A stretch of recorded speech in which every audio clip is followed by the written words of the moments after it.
भवाब्धिभूषणं वन्दे महापुरुषते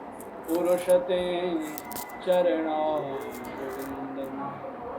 वन्दे महापुरुषते चरणारविन्दं मंगलमूर्ति सतगुरु मिलवै सर्वदा मंगलमय मंगलकरण विनव बारंबार। बोलिए सतगुरु महाराज। प्राचीन काल के ऋषियों महर्षियों के ही परंपरा में अवतरित 20वीं सदी के महान संत परमाराध्य सतगुरु महाराज, जिनके पावन चरण शरण ग्रहण करने से भक्तों के हृदय के अज्ञान अंधकार दूर होने लगते हैं और भक्तों के हृदय में भक्ति ज्ञान वैराग्य का प्रादुर्भाव होता है। ऐसे महान कृपालु भक्तवत्सल करुणा निधान सतगुरु भगवान के लिए पुनः एक बार हाथ जोड़कर हम लोग नमन करें। बोलिए श्री सतगुरु महाराज की जय। श्री सतगुरु महाराज की जय। श्री सतगुरु महाराज की जय। मंच में शोभायमान मेरे काका श्री और इस पावन ज्ञान गंगा में अवगाहन हेतु पधारे हुए समस्त श्रोता बंधुओं सज्जन महानुभाव, आप सबों को भी बहुत बहुत बार नमन करता हूँ, हृदय से वंदन करता हूँ। बोलिए सतगुरु महाराज की जय। जब आपने चारों को सनकादि कह दिया तब सनकादि का ही उपदेश सुनाए। पृथु जी महाराज ऐसे ही सत्संग अपनी प्रजाओं को सुना रहे थे। श्रीमद् भागवत कथा के प्रसंग में है कि एक राजा हुए पृथु जी महाराज, जिसके नाम से पृथ्वी पड़ा है। पृथ्वी शब्द जो हम लोग प्रयोग करते हैं ये राजा पृथु के नाम से पड़ा, पृथु के नाम। ये कौन है? ये हैं राजा अंग। जंगल चले गए पुत्र के डर से। उनका बेटा बेन बड़ा दुष्ट नास्तिक, पिता को ही मार पीट करके मुकुट ले लिया, पिताजी जंगल भाग गए। राजा अंग। उनका बेटा हुआ बेन बड़ा नास्तिक। जैसे राजा हुआ घोषणा कर दी राज्यों में, न यष्टव्यम न दातव्यम न होतव्यम न होम हो न पूजा पाठ सब बंद। घोषणा हो गई। तो डर के मारे जो प्रजाएं सब पूजा पाठ अष्टजाम होम कीर्तन सब बंद। ऐसे नास्तिक राजा। तो महात्माओं ने मीटिंग करी, सब महात्मा मिलकर ऋषि महात्मा गए समझाने के लिए कि बेन ऐसा काम मत करो, ये अनर्थ हो जाएगा, इसका भयानक परिणाम होगा। बोला अच्छा राजा को तुम डराते हो, भयानक परिणाम होगा, बंदी बनाओ ये सब महात्माओं को। लाल के पास करो, बट को लाल करिए, कहियो सत्संग सुने तो ध्यान से कहियो या तो शांत रहिए, कहियो कि हल्ला नहीं। बोलिए सद्गुरु महाराज की जय। जब महात्माओं को बंदी बनाने की आज्ञा मिल गई, घोषणा हो गई, महात्मा लोग बड़े तेजस्वी, समझाया पर राजा माना नहीं। तो जल लेकर ऐसा मंत्र छेड़ा महाराज कि बेन वही धड़ाम से गिर पड़ा, मर गया महाराज, मर ही गया। अब राज संस्था की परंपरा, राजा कौन बने? अब राजा को तो पुत्र था नहीं, वो तुरंत राजा बना था, शादी भी नहीं हुई थी। अब राजा कौन बने? तब वही महात्माओं ने का अनर्थ हो जाएगा, राजगद्दी खाली हो चुकी, राज परंपरा। जैसे वीरेंद्र सरकार कहीं चले गए तो ज्ञानेंद्र को नहीं बिठा दिया था 8 साल में इमरजेंसी में। ऐसे ही तब उसी शरीर का मंथन किया महात्माओं ने। मंथन से एक पुत्र निकला है और वो तुरंत बड़ा हो गया, पृथु जी महाराज। वो कौन थे? तो साक्षात भगवान नारायण के ही अवतार। तो वही पृथु जी महाराज बड़े धर्मात्मा राजा हुए और दिन भर राजकाज के काम संभालने के बाद जब राजा बैठते थे गद्दी पर तो सभी प्रजाओं को शाम को सत्संग सुनाते थे। ऐसा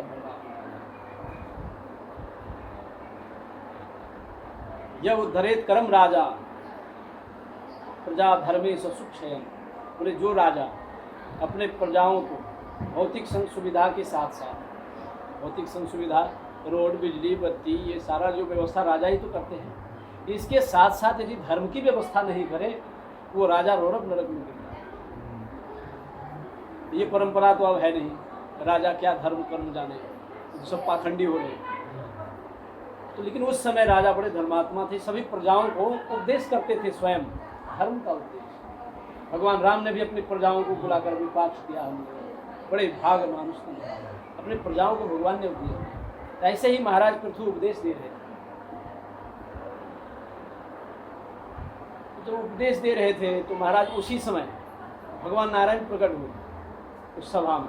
देखिए इतना प्रभाव, और कहा महाराज वरम ब्रुयात, वर मांगिए, मैं आपसे बड़ा प्रसन्न हूँ कि आप ऐसे धर्मात्मा राजा जो प्रजाओं में धर्म का संचार करो। कहा महाराज मुझे 10,000 कान दे दीजिए। बोले राजन 2 कान है आपके पास, सबको 2 है, तुम 10,000 क्यों मांगते? बोले महाराज हरि कथा सुनने में मुझे 2 कान कम पड़ जाए, इसलिए मुझे 10,000 कान दीजिए। अर्थात 10,000 कानों में जितनी शक्ति होती है ना, इतनी शक्ति मेरे इसी कान में दे दो, ताकि मैं रोज हरि कथा सुनते कभी ना खाऊं। पुण्य प्रणवं पृथुराज समाना, तुलसीदास जी ने कि मैं उस पृथु के समान जो सत्संगी होते मैं उनका वंदन करता हूँ, जो सत्संग सुनने में कभी नहीं आया। तो इस प्रकार से भगवान नारायण वरदान देकर चले गए। उसी समय क्या हुआ, वही सनकादि ऋषि आकाश मार्ग से जा देखा कि अरे राजा तो सत्संग कर रहे। और सनकादि ऋषि ऐसे महात्मा थे जो ब्रह्मा से जो मानस पुत्र प्रकट हुए, सृष्टि के आदि में सबसे वही पहले प्रकट हुए, है ना। जैसे प्रकट हुए तो ब्रह्मा जी ने कहा बेटा चलो सृष्टि करो। बोले नहीं नहीं, मैं इस चक्कर में नहीं पड़ने वाला, मैं तो भजन करूँगा। तो तुरंत ब्रह्मा जी गुस्से में आ गए। बोले अभी तुरंत पैदा हुआ और पिता की बात की अवज्ञा कर दी तूने, जहाँ मैं तुझे श्राप देता हूँ, पंचाहन संयुक्ता, सब दिन तुम 5 वर्ष का ही रहेगा, मूर्ख बालक, जा जाओगे। पिताजी ने श्राप, लेकिन सबों का पूर्वज है, पूर्वेशाम अपनी पूर्वज है, सबसे आदि में हुए और हम सभी का तो पूर्वज ही हुए, लेकिन 5 वर्ष। उनका ज्यादा भ्रमण क्षेत्र बद्री विशाल आया, बद्री विशाल में वो भ्रमण करते थे। वही देवर्षि नारद जी को मुलाकात हुई थी, भक्ति ज्ञान वैराग्य के दुख दूर करने के लिए भटक रहे थे देवर्षि, वही मुलाकात हो गई बद्री विशाल आया। तो वो कथा उधर है। अब यहाँ जो सनकादि ऋषि ने देखा कि अरे महाराज ये दिव्य धर्मात्मा राजा सत्संग का अनुष्ठान किया, प्रजाओं को सत्संग सुना रहे हैं, मुझे भी जाना चाहिए। सत्संगार्थम समायाता, वो इतने प्रेमी हैं कि सत्संगी कहीं मिल जाए तो रुक जाते थे सनकादि ऋषि। उनके मुंह में हर वक्त हरिशरणम का मंत्र चलता रहा 24 घंटा। जैसे देखा कि सत्संग हो रहा था तो महाराज उतर गए। राजा ने देखा कि ओहो सनकादि ऋषि प्रकट हो गए। तुरंत महाराज भी अपने सिंहासन से खड़े उठकर यथोचित आसन में बिठाया है चारों महात्माओं को, और थाल में जल लेकर महाराज पृथ्वी जी महाराज सनकादि के चरण धुलाए। हम लोग भी यहाँ आए तो गेठे में चरण धो दिए। ये हमारे तो क्या शक्ति, ये तो इनकी श्रद्धा है। तो कहने का मतलब आपको तो गुरु महाराज ये आपकी पुकार से, हाँ ये संजोग होता है। तो सनकादिशियों का चरण धोया और वहीं पर पृथु महाराज ने संतों की महिमा गाई। उन्होंने कहा व्यालालय द्रमावैतु व्यर्क्ताखिल संपदा यद गृहास्तीर्थ पाद तीर्थ विवर्जित। बोले हे सद्गुरु भगवान, आप जैसे संतों का चरणोदक यदि प्राप्त हो जाए, जिस गृहस्थ को, चरणोदक मतलब चरण का धोवन, हे महाराज जिस घर में आप जैसे संतों का चरणोदक का छिड़काव नहीं होता हो, वो घर भले ही आलीशान हो, खजाने से भरा पड़ा हो, है ना, वो घर घर नहीं है महाराज, वो तो व्यालालय द्रुमा, वो सर्पों से लिपटा हुआ वृक्ष से। जैसे हरा भरा वृक्ष है, आम लदा हुआ है ना? आपका मन लग रहा है कि इस आम को तोड़कर खा लेता, जैसे गए तोड़ने के लिए हजारों नाग फन फैलाकर बैठा हुआ है उस वृक्ष में। अब बताओ उस वृक्ष का फल आप खाओगे क्या? मन हुआ कि थोड़ी देर, चैत वैशाख का महीना है, गर्मी है, हवा लगा लो, क्या उस वृक्ष के नीचे थोड़ी देर भी आप आँख मूंद सकते हैं? नहीं मूंद सकते हैं। पृथ्वी जी महाराज ने कहा कि वो घर वैसा ही है भले ही खजाने से भरे पड़े हो, है ना, बाल बच्चों की किलकार हो, है ना, धन का अंबार हो, सब कुछ हो, परंतु संतों का पदार्पण नहीं और चरणोदक का छिड़काव नहीं, वो घर मानो शमशान घाट है और सर्पों से लिपटा हुआ वृक्ष। श्री सद्गुरु महाराज। इतनी बड़ी संतों की महिमा पृथ्वी महाराज ने कहा। अब तब कहा हाथ जोड़ करके, महाराज अनायास आप जैसे संतों का पधारना बिनु ही प्रयास हो ये करो। मेरे तो भाग्य खुल गए। ये शाम संस्मरणात् पुंसान, आप जैसे संतों का स्मरण मात्र से गृहस्थों का हृदय पवित्र होने लगता है। स्मरण के साथ साथ यदि दर्शन प्राप्त हो जाए तो संत दरस जिमि पातक कर ही तत्काल पाप तो कहाँ भाग जाता है। हाँ, सत्संग आरती के बाद चढ़ जाए माथा में वो अलग बात, लेकिन जब तक सत्संग संतों का दर्शन तब तक पाप तो कर दी जाता है। जा दिन संत पाहुने आवत, कोटि तीरथ कोटि अनहान करे फल, दर्शन ते ही पावत। जा दिन संत पाहुने आवत। सूर बाबा ने कहा, जिस दिन संत मेहमान बन के आ जाए अनायास, तब तो तीरथ कोटि अनहान करे फल, दर्शन ते ही करोड़ों तीर्थों का फल दर्शन से प्राप्त। कहा, हे महाराज आप जैसे संतों का दर्शन यदि प्राप्त हो जाए तब तो भाग्य का है। और दर्शन के साथ साथ यदि चरण धोने का अवसर मिल जाए तब तो अहो अहो भाग्यम। और चरणोदक के साथ साथ यदि ज्ञान वचनों की ज्ञान गंगा में, है ना, डुबकी लगाने का अवसर मिल जाए, अर्थात सत्संग सुनने का अवसर मिल जाए, संत वचन व सुधा जिनकी देव सदा, तो महाराज भाग्य का कहना ही क्या, हमारे तो भाग्य खुल गए। इसलिए महाराज हमें तो अब ऐसा सार ज्ञान सुना दो कि मैं तृप्त हो जाऊं। तो सनकादिक ऋषि ने कहा कि महाराज मैं तो चलते चलते आ गया आपके यहाँ, है ना, मैं भी तो चलते ही चलते आ गया। काका जी ने फोन किया, मैं भी जा रहा था मेरा कोई समय नहीं था, मैं भी चलते चलते आया। तो सनकादिक ऋषि ने कहा, हे राजन तुमने निमंत्रण देके बुलाया तो नहीं, लेकिन मैं चलते चलते ऊपर से आ गया, इसलिए राजन मैं जाते जाते कम समय में मैं समस्त शास्त्रों का सार ही तुझे बतला कर जाऊंगा। तब शनकादि ऋषि ने एक श्लोक कहा है, शास्त्रे सुयानेव सुनिश्चितो नृणाम क्षेमस्य सदृग् विमृशेषु हेतु असंग आत्म व्यतिरिक्त आत्मनि दृढ़ारति ब्रह्मणे निर्गुणे जया।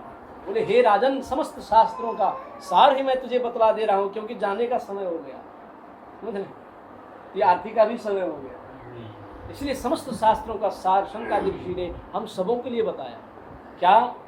असंग आत्म व्यतिरिक्त। बोले, हे राजन सदैव अनात्म वस्तुओं से अपने मन को हटाने का अभ्यास करते रहना। और आत्मनि दृढ़ारति, आत्मनि दृढ़ारति, आत्म जो आत्म प्रिय वस्तु है ना, अनात्म वस्तु से मन को हटाने का अभ्यास जीवन भर करते रहना। और जो प्रिय आत्म वस्तु है उससे आत्मनि दृढ़ारति, रति मतलब प्रेम करना, यही जीवन का सार है, यही समस्त धर्मों का सार है, यही समस्त अनुष्ठान पूजा पाठ जो भी हम लोग संसार में करते हैं ना, वेद पुराण संत मत येहू सकल सुकृत फल राम सने। समस्त पूजा पाठ हम लोग बहुत कराते हैं, अभी पंडित जी आए, कई अष्टजाम, कई हवन, कभी कुछ होता है ना। बोले ये समस्त अनुष्ठानों का फल क्या है? वैसे तो देखने में अनुष्ठान अलग अलग लगते हैं, यहाँ हवन हो रहा है तो यहाँ अष्टजाम, यहाँ राजसू यज्ञ, वाजपेयी यज्ञ, यहाँ चंडी यज्ञ, यहाँ विष्णु यज्ञ, यहाँ सत्यनारायण भगवान की कथा, कार्यक्रम तो अलग अलग हो गए अनुष्ठान, लेकिन समस्त अनुष्ठानों का परम फल क्या है? बोले सकल सुकृत फल राम सनेहु, सकल सुकृत फल राम सनेहु। समस्त सुकृत और सभी धर्मों का यही फल है कि उस परमात्मा में प्रेम आपका होगा। यदि हजारों अनुष्ठान जीवन में आपने कर लिया, धर्म कर्म पूजा पाठ दान पुण्य हजारों कर लिया, लेकिन आपका मन संसार में अनात्म वस्तुओं में ही लगा हुआ है, संसार के कंकड़ पत्थर चुनने में आपका ही मन लग रहा है, और परमात्मा वस्तु में आपका मन नहीं लग रहा है तो आपका जीवन व्यर्थ सिद्ध होगा, चाहे आप राजा राष्ट्रपति क्यों नहीं हो गए। सनकादि ऋषि ने कहा यही समस्त शास्त्रों का फल है कि आपका मन अनात्म वस्तुओं से हटे और आत्म वस्तु में आत्मनि दृढ़ा रहती है। गुरु महाराज ने भी कहा नात्मद्वैत से बाहर कीजिए। नात्म मतलब नो आत्म अर्थात अनात्म। अनात्म वस्तु क्या है? जन्म जब हमारा हुआ था, है ना, जब जन्म हुआ इसके बाद ना ये घर मिला, इससे पहले ये घर मेरा थोड़ी था। जो जैसे बच्चा राधे श्याम यहाँ आया है, राधे श्याम जब से यहाँ आया तब ना ये नाना दादा काका ये सब उनको मिल गए। ये काका नाना दादा फूफा फूफी चाचा चाची ये घर, इससे पहले राधे श्याम का ये कुछ भी नहीं था। लेकिन अब राधे श्याम जो बालक है उनका ये सब संसार उसी का है ना। अब आगे की बात नहीं बताऊंगा, ये संसार के रीति रिवाज है। संसार से जब लोग चलते हैं तो ये जितने बीच में जो चीजें हैं ना ये सब छूट जाते हैं। तो जो जन्म के बाद मिले और मृत्यु से पहले छूट जाए ये अनात्म वस्तु है। और शनकादि ऋषि ने कहा इस अनात्म वस्तुओं से अपने मन को हटाने का अभ्यास निरंतर करना, यही ध्यान योग करना। ध्यान में बैठकर क्या करते हैं? संसार के अनेक नामों से मन को हटाकर एक नाम में लगाते हैं, अनेक रूपों से अपने मन को हटाकर एक रूप में लगाते हैं। इसके बाद वह स्थूल नाम और रूप को भी छोड़कर सूक्ष्म रूप और सूक्ष्म नाम का अवलंबन लेते हैं। सूक्ष्म रूप बिंदु का, सूक्ष्म नाम नारायण प्रणव, है ना, अव्यक्त अनादि अनंत अजय, जो परमात्मा से पशुपुरी सब, और उसको भी प्राप्त करके क्या हो जाते हैं? बोले फिर लय को प्राप्त कर जाते हैं। फिर समस्त संसार से मन हटकर आत्म वस्तु की प्राप्ति होती है। यही प्रक्रिया गुरुदेव ने कहा नात्मद्वैत से बाहर कीजिए, यही विनती नहीं आन सतगुरु हो दाता, मोहि दे दो भक्ति दान सतगुरु हो दाता। गुरुदेव ने भी यही सिखाया, यही समस्त शास्त्रों का सार कि नात्म द्वैत से बाहर कीजिए, है ना। द्वंद्व द्वैत क्या है? जन्म मृत्यु हानि लाभ सुख दुख, है ना, जन्म लेना मरना, ये द्वंद्व जो है इससे हमें दूर करो और आत्म वस्तु से प्रेम करा दो। यही विनती नहीं आन, यही हमारी विनती है, दूसरा मैं कुछ नहीं चाहता। तो सनकादि ऋषियों ने भी कहा असंग आत्म व्यतिरिक्त। आत्म व्यतिरिक्त मतलब अनात्म वस्तु, जो बीच में मिलने वाली चीजें हैं, ये अनायास मिलते हैं और अनायास छूट जाते हैं। तो ये जीवन निर्वाह के लिए घर मकान बाल बच्चे दुकान व्यापारी ये सब चाहिए, लेकिन जीवन किस लिए? बोले जीव से तत्व जिज्ञासा। जीवन तो वही परम तत्व आत्मा को प्राप्त करने का। उसको पाकर के क्या होता है? बोले जीव मृत्यु के मुंह से छूट जाता है। हमारा सदा जन्म लेना और मरना, ये भयानक दुख के दलदल में हम पड़े हुए हैं। टीबी कैंसर मलेरिया ये सब बीमारी के लिए तो हॉस्पिटल है। दांत टूट जाए तो दांत लगवा देता है नया, बाल गंजे हो जाए तो बाल ट्रांसफर करके लगवा देते हैं। लेकिन मृत्यु से आपको कौन बचा सकता है? संसार में हम लोग जितने हैं सब मृत्यु के भय से भयाक्रांत हैं। पूरे देश पर राष्ट्रपति और होम मिनिस्टर शासन करते हैं, राजा, लेकिन राजा भी बॉडीगार्ड रखते हैं। क्यों रखते हैं? राजा बॉडीगार्ड इसलिए रखते हैं मृत्यु के भय से भी भयाक्रांत। लेकिन मृत्यु को भी चलाने वाले कौन है? मृत्यु भी जिससे भय से भयभीत रहती है वो काल भी किसी से भय से भयभीत रहता है। महाकाल वो कौन है? देश कालाभिमुक्त अर्थात वो परमात्मा, अव्यक्त परमात्मा, जो देश काल को भी अपने बस में करते हैं और इससे परे भी है। तो गुरु महाराज ने कहा कि उसी से प्रेम करो। उससे प्रेम करोगे क्या होगा? मुखात मृत्यु प्रमुच्यते, मृत्यु के मुंह से हम लोग छूट जाएंगे। जन्म मृत्यु के भव रोगों से हम लोग उनको छुट्टी मिल जाएगी। दुख के दलदल से हम लोग निकल जाएंगे और कभी इस दुख का मुख नहीं देखना। यही समस्त शास्त्रों का सार है, यही संतमत का ज्ञान है। सार रूप में सनकादि ऋषि ने बताया, आसनी उठाया, बोले राजन अब मैं चलता हूँ। तो राजा ने कहा महाराज कुछ दक्षिणा तो लेके जाइए।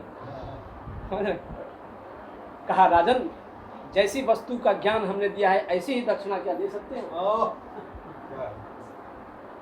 जो वस्तु का दान हमने किया है, क्या इस प्रकार की वस्तु कोई है तो दे दो। तब राजा क्या देते? अध्यात्म ज्ञान के बदले में संसार में कौन सी वस्तु? कुछ भी नहीं।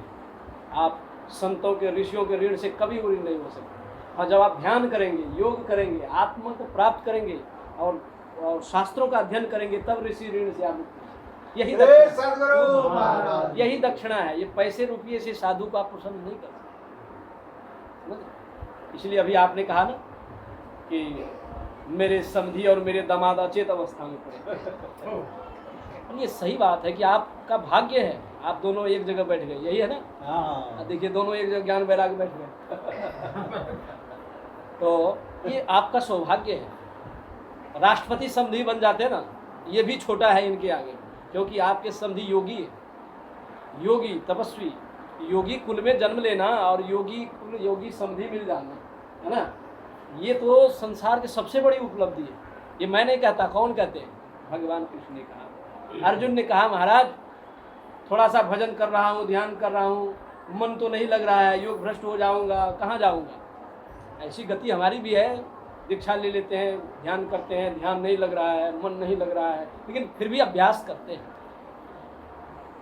तो अर्जुन ने कहा महाराज मुक्ति नहीं मिली, भगवान की प्राप्ति नहीं हुई, थोड़ा बहुत ध्यान तो हमने किया है, तो फिर हमारी क्या गति होगी? नरक में तो नहीं चला जाऊंगा।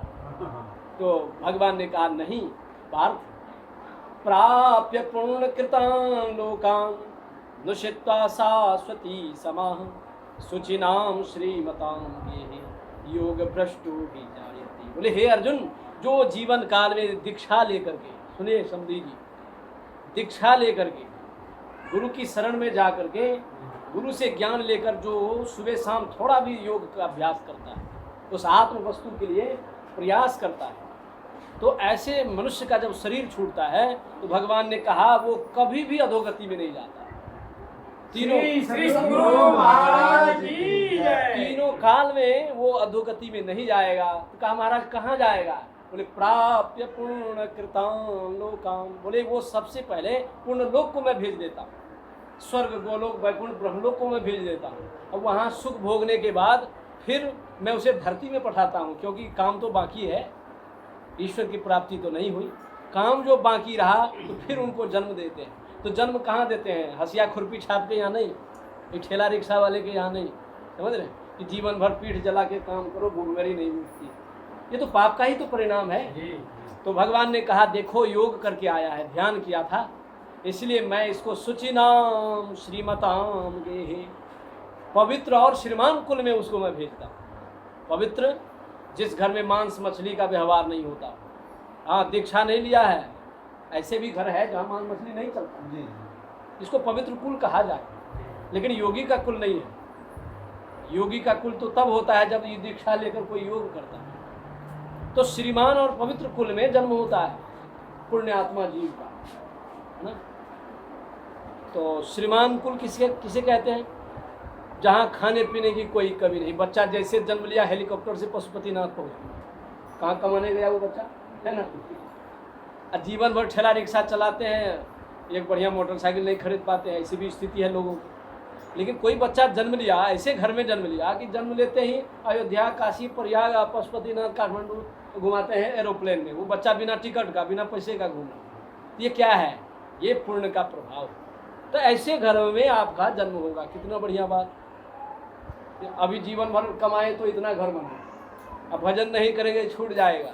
और तब तोरा रहे खातिर कबीर बाबा कहते हैं तोरा रहे खातिर माटी के मकान बनल बा, लोगवा काहे खातिर भजन में बेईमान बनल बा।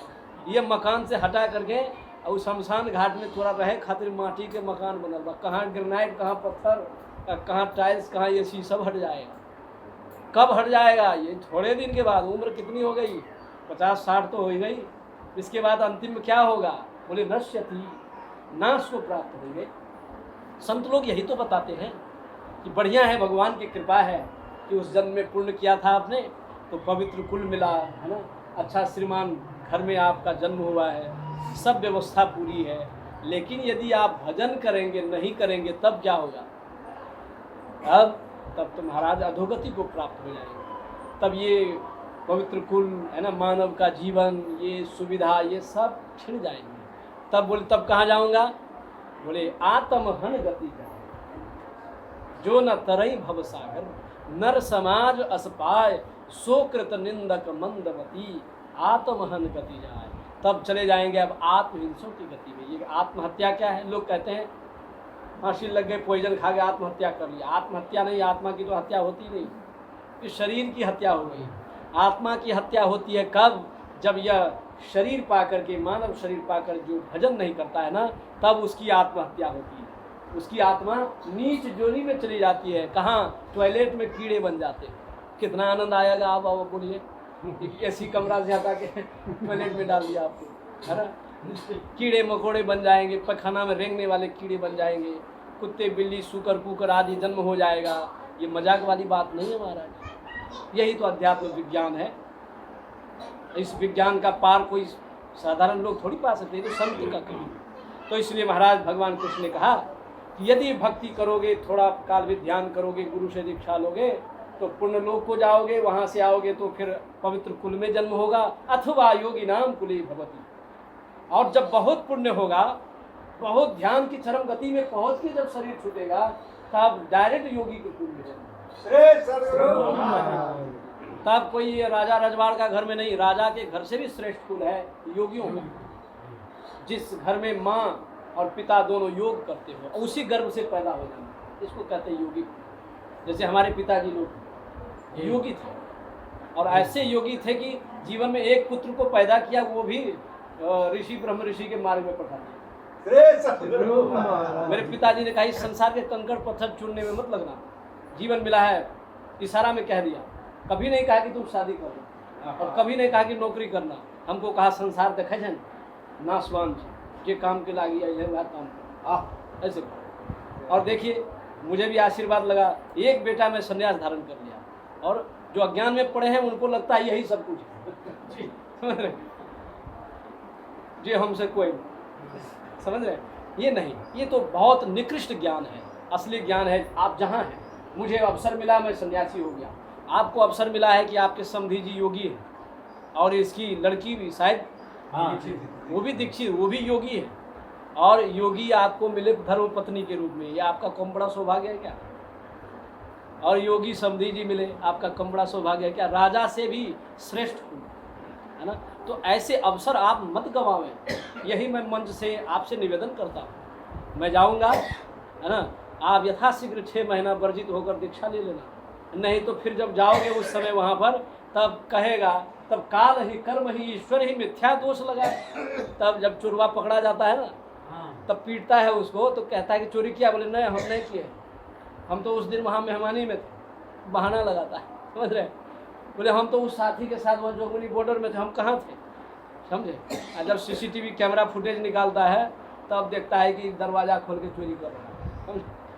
तो ऐसे ही अजीब जब संसार से जाता है, वो बहानाबाजी करता है कि मुझे तो अवसर ही नहीं मिला, मुझे तो अवसर ही नहीं मिला, कोई संत कहने वाले नहीं मिले। लेकिन वहाँ कहेगा कि आपका समझिए तो कहा था आपको बार बार, आपका ससुरे तो अब बार बार कहा था।